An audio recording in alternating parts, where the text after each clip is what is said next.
Hello বন্ধুরা, good morning. সবাই কেমন আছো? আশা করি ভালো আছো। আমরাও ভালো আছি। সবাইকে স্বাগত জানাচ্ছি আমাদের চ্যানেলে। আর তোমরা ভালোভাবে দেখো আমি এখন কি করছি। আর এটা কিন্তু আজকে ঘরের ব্লগ না, আজকে পার্লারে এসেছি। যেমনি আসি 10টার সময়, তো যথারীতি আসার পরে কাস্টমার এসেছেন, এবার হেয়ার স্ট্রেটনিং করবে। আমি কিন্তু ভয়েসটা ডাইরেক্ট তোলার চেষ্টা করেছিলাম, অরিজিনাল যে ভয়েসটা সেটা, কিন্তু আর রাস্তার পাশে তো আর খুব অসুবিধা হচ্ছিল, কেন গাড়ি ঘোড়া যায় কন্টিনিউ, ওই জন্য কিন্তু তুলতে মানে ওটাকে দিতে পারিনি। তো ওটা শুনলে হয়তো তোমাদের ভালো লাগতো, বেশ ভালোই তুলেছিলাম। তো যাই হোক, নিলাম, কিছু করার নেই। রাস্তার লোককে তো আমি আর আটকাতে পারবো না, গাড়ির হর্ন দিচ্ছে সেটা তো আমি আর আটকাতে পারবো না। তো দেখো চুলটা কিন্তু একদম ম্যাগি হেয়ার যেটাকে বলে, তা প্রত্যেক বছরই ইনি করেন আর এবছরও করছেন। আর এটা চুলটা একদম এত কোচকানো আর এত হার্ডি, মানে প্রথম আমাকে এক বছর মানে রিপিট করতে হয়েছিল, তো একবারে হয়নি। তো এটাকে এখন আমি ম্যাট্রিক্সের স্ট্রেটনিং ক্রিমটা দিচ্ছি, পুরোটা দিয়ে নেব। পুরোটা ঢেলে নিয়ে তারপরে একটু সিরাম দিয়ে গুলে নিচ্ছি, তোমরা দেখতে থাকো। তো এখন ভাবছি কি যে অর্ধেকটা যদি নিই তাতে কিন্তু হবে না, কেন অসুবিধা হয়ে যাবে। আর এমনি চুলটা কিন্তু বেশ ভালোই লম্বাও আছে, গোছও আছে। আমার যত সম্ভব পুরোটাই নিতে হবে। তা চিপে চিপে একদম ভেতর থেকে যতটা আছে বার করে নিচ্ছি। আর লাস্টে অবশিষ্ট যেটুকুনি থাকে সেটা তো আর এখন বার করা সম্ভব না, তা থাক, এটাই এরকম রেখে দিলাম। তো এবার সিরাম একটু নিয়ে নিচ্ছি, একটু সিরাম দিয়ে ভালো করে গুলে নিলে তবে কি চুলটা রাফনেস হয় না, চুলটা স্মুথ, মানে খুব সিল্কি আর ভালো হয়। তা এখন এবার আমি চুলগুলো প্রত্যেকটা পার্ট করে আলাদা করে গুছিয়ে নেবো, যেহেতু আমি একা করি। আর আমার কিন্তু লোক নেই কোনো, তোমরা দেখতেই পাচ্ছ। আর একটা চুল স্ট্রেটনিং করতে গেলে কমসে কম 2 জন তো লাগে। তো আমার কিন্তু কোনো কাজই হেল্পার বা কোনো লেবার আমি দিয়ে করাই না, আমি নিজেই সব করার চেষ্টা করি, নাহলে আমি নিজের মন থেকে আমি সন্তুষ্ট হই না। আমার এটা একটা বাতিক বলতে পারো, আমার কারো কাজ পছন্দ হয় না বলতে হয় কি, দেখা যায় যে সবই পারি, কিন্তু কাজের সময় দেখা যায় যে সেই মেন কাজ সব তো আমাকেই করতে হয়।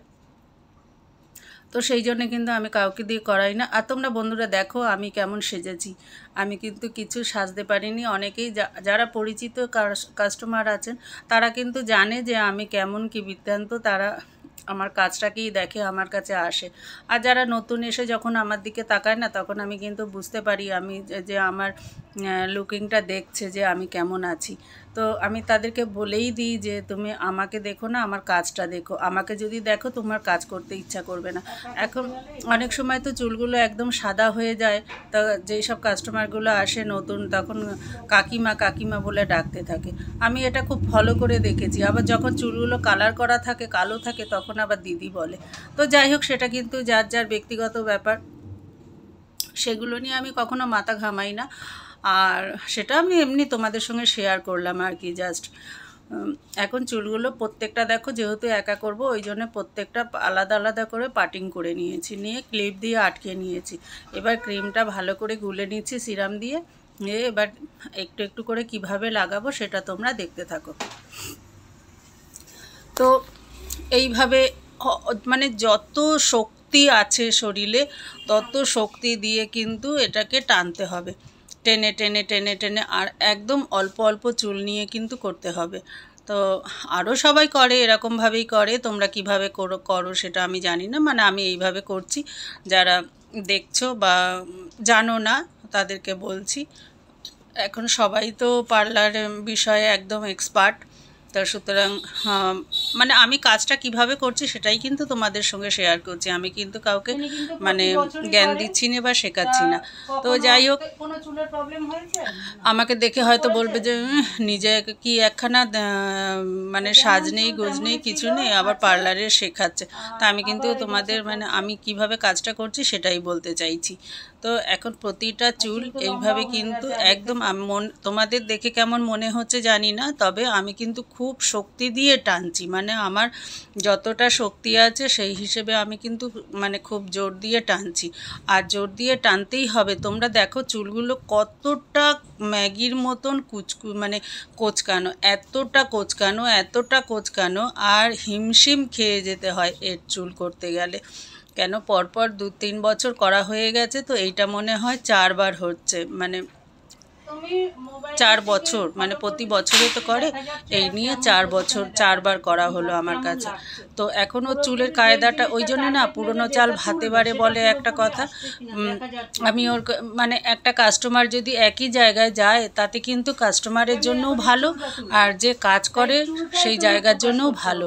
কেন কি না উভয়কে জানা হয়ে যায়, তার গঠন, তার মানে আচার ব্যবহার বলো, বা তার ভুরুর শেপটা বলো, বা স্কিন মুখের কেমন আছে সেটা বলো, সব কিছুই কিন্তু।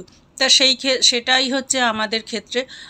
এও আমাকে জানে, আমি ওকে জানি, আমরা মানে প্রতি বছর আর সবসময় 12 মাসই আমার কাছেই আসে, এখানে আমাদের পার্লারেই আসে। তো ও জানে, আমিও জানি। তা সেই হিসেবে কিন্তু একটা জায়গা ধরে যে যেখানে যাও সেই হিসেবে একটা জায়গা ধরে রাখাই কিন্তু বেটার হয়। আর অনেকে কিছু কাস্টমার আছে, তারা কি করে, আজ এক জায়গায় কাল এক জায়গায় মানে টেস্ট করে দেখে। তো ওগুলো হচ্ছে যার ব্যক্তিগত ব্যাপার, সেটা বলছি না, কথা এসে যায়, তো সেই জন্যে। তো এখন দেখো কিভাবে আমি এইভাবে কিন্তু প্রতিটা চুলকে টেনে অল্প করে নিয়ে টেনে কিন্তু এইভাবে ক্রিমগুলো লাগাবো, আর একদম সোজা করে আঁচড়ে লাগিয়ে দেবো, বসিয়ে দেবো একদম। এইবার আমি চিরুনি দিয়ে মানে একটা করে পার্ট এইভাবে লাগিয়ে নেবো, ভাগ করে নিয়ে তারপরে ভালো করে চিরুনি দিয়ে একদম সমান করে আঁচড়িয়ে দেবো, যাতে একটা চুলও বেঁকা না থাকে। ওই যে এই কথাটা মনে পড়ে গেল যে আমার একটা চুলও বেঁকাতে পারবে না, তা সেই রকম অবস্থা এইটার ক্ষেত্রেও কিন্তু তাই, একটা চুলও যাতে না বেঁকানো থাকে, একদম সব চুল সোজা করতে হবে। কথায় লোকে বলে না, সেই অবস্থা। তো দেখো ক্রিমটা কিন্তু আমাদের দেওয়া শেষ হয়ে গেছে, একদম প্রত্যেকটা চুল সোজা করে দিয়েছি। তোমরা কিন্তু কেউ বলতে পারবে না যে আমার একটা চুলও বেঁকাতে পারবে না। তা এগুলো সত্যিই আর বেঁকানো যাবে না। এবার ধুয়ে আমি ওয়াশ করে আবার কিন্তু অর্ধেক চুল হয়ে গেছে তখন, আর যেহেতু একা হাতে ভিডিও করার কথাটা মনে ছিল না, তারপরে অর্ধেক করতে হঠাৎ মনে পড়লো, তখন কিন্তু এই যে দেখো এবার বাকি চুলগুলো স্ট্রেটনিং আয়রনিং দিয়ে টানছি। আর আমি ওটা ক্রিমটা ধুয়ে নিলাম, শুকিয়ে নিলাম, এইবার আয়রনিং দিয়ে যেই চুলগুলো পিছনে দেখছো এইভাবেই প্রতিটা চুলকে কিন্তু টেনে একদম অল্প চুল নিয়ে আয়রনিং, যেমনি আমরা জামা কাপড় ইস্ত্রি করি না, এটাও কিন্তু সেই ধরনের মতনই। তো যাই হোক আমাদের হয়ে গেছে এটা পুরোপুরি। আর এবার কিন্তু শেষের পর্যায়ে, তা বা দেখো পুরো ফিনিশিংটা তোমাদের কেমন লাগলো, আর ভালো লাগলো মন্দ লাগলো সেটা কিন্তু কমেন্ট করে জানাবে। তা আজকের মতন আমরা ভিডিও শেষ করব, আবার দেখা হবে আগামী ভিডিওতে। সবাই সুস্থ থাকো, ভালো থাকো, আর সবাই পুজোয় খুব আনন্দ করো, খুব মানে আনন্দ বলতে এমন আনন্দ করো না যে তাতে কারো ক্ষতি হয়, নিজেরও ক্ষতি করো না, অপরেরও ক্ষতি করো না। সবাই সুস্থভাবে ভালোভাবে পুজো কাটাও, আর আশা করি সবার ভালোই কাটবে। আমরাও ভালো আছি। ভালো করে শ্যাম্পু করে ধুয়ে আয়রনিং করার পরে যে এত সুন্দর লাগে তোমরা চিন্তা করতে পারবে না। তো সত্যিই সুন্দর লাগছে, ভালো লাগছে। আর এবার মানে চুলটাকে মানে স্ট্রেটনিংটা করার পরে আমি নিজেও খুব স্যাটিসফাইড। আর যখনই কোনো কাজ করি নিজে যদি স্যাটিসফাইড না হয় না, তখন কিন্তু ভালো লাগে না। অন্য কাউকে জোর করে মানে মনে জোর দিয়ে বলা যায় না যে না হ্যাঁ ঠিক হবে, গ্যারেন্টি দিয়ে কোনো কাজ কিন্তু মানে কাস্টমারকে ভরসা করা যায় না। তো আমি নিজে যখন আমি স্যাটিসফাই হই তখন মনে হয় যে না ঠিক আছে, আজকের মতো শেষ করছি, টাটা।